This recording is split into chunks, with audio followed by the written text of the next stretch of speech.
بسم اللہ الرحمن الرحیم۔ حضرت ابراہیم بن آدم علیہ السلام فرماتے ہیں کہ جن دنوں میں بیت المقدس میں تھا، ان دنوں کا واقعہ ہے کہ ایک رات جب ہم لوگ عشاء کی نماز پڑھ کر فارغ ہوئے اور لوگ اپنے اپنے گھروں کو چلے گئے تو کچھ رات بیتنے کے بعد آسمان سے 2 فرشتے اترے اور مسجد کے محراب کے پاس آ کر ٹھہر گئے۔ ان میں سے ایک نے دوسرے سے کہا کہ مجھے یہاں کسی انسان کی خوشبو آ رہی ہے۔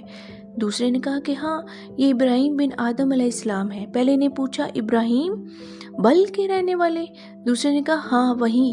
پہلے نے کہا افسوس، انہوں نے رب کی رضا حاصل کرنے کے لیے بہت کوششیں مشقتیں برداشت کی، مصیبتوں اور مشکلوں کے باوجود صبر سے کام لیا، حتیٰ کہ اللہ تعالیٰ نے ان کو مرتبہ اور ولایت عطا کر دیا، لیکن صرف ایک چھوٹی سی غلطی کی وجہ سے انہوں نے وہ مرتبہ کھو دیا۔ دوسرے نے پوچھا، ان سے کیا غلطی سرزد ہوئی ہے؟ پہلے نے فرشتے نے کہا، جب وہ بصرہ میں تھے تو انہوں نے ایک بار ایک کھجور فروش سے کھجوریں خریدی اور کھجوریں لے کر جب وہ واپس پلٹنے لگے تو دیکھا کہ زمین پر ایک کھجور کا ایک دانہ گرا پڑا ہے۔ انہوں نے سمجھا شاید یہ ان کے ہاتھ سے گرا ہے، لہذا انہوں نے اسے اٹھایا، صاف کیا اور کھا لیا۔ دراصل کھجور کا دانہ ان کے ہاتھ سے نہیں گرا تھا بلکہ کھجور کے ٹوکرے سے گرا تھا، اور جوں ہی وہ کھجور ان کے پیٹ میں پہنچی تو ان سے مرتبہ اور ولایت واپس لے لیا گیا۔ حضرت ابراہیم بن آدم رحمۃ اللہ علیہ نے جب مسجد کے دروازے کی اوٹ سے ان کی باتیں یہ سنی تو روتے ہوئے مسجد سے باہر نکلے اور اس پریشانی اور بے چینی کے عالم میں بیت المقدس سے بصرہ کی طرف روانہ ہو گئے۔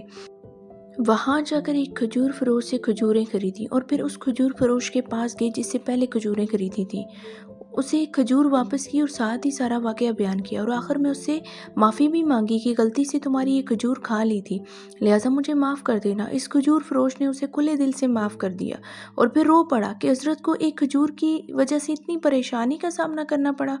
مختصر یہ کہ حضرت ابراہیم بن آدم رحمۃ اللہ علیہ بصرہ سے پھر بیت المقدس روانہ ہو گئے اور بیت المقدس پہنچ کر رات کے وقت اس مسجد میں جا کر بیٹھ گئے۔ جب رات کافی بیت گئی تو آپ نے دیکھا کہ 2 فرشتے آسمان سے اترے۔ ان میں سے ایک نے دوسرے سے کہا کہ مجھے یہاں سے انسان کی خوشبو آ رہی ہے۔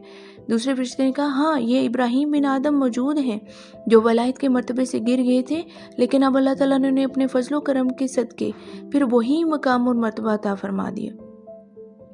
کبھی سوچا ہے کہ ہم انجانے میں اور جان بوجھ کر لوگوں کا کتنا حق کھا جاتے ہیں اور پھر اس بات کی پرواہ بھی نہیں کرتے کہ روز محشر اس کا حساب دینا پڑے گا؟ یا اللہ تعالیٰ ہمیں بھی سیدھے راستے پر چلنے کی توفیق عطا فرما، اور جانے انجانے میں ہم سے جو غلطیاں سرزد ہوئی ہیں ہم ان پر شرمندہ ہیں، ہمیں معاف فرما دے۔ آمین ثم آمین۔ اگر آپ کو یہ کہانی اچھی لگی تو آپ اس کو لائک اور سبسکرائب ضرور کریں۔ شکریہ۔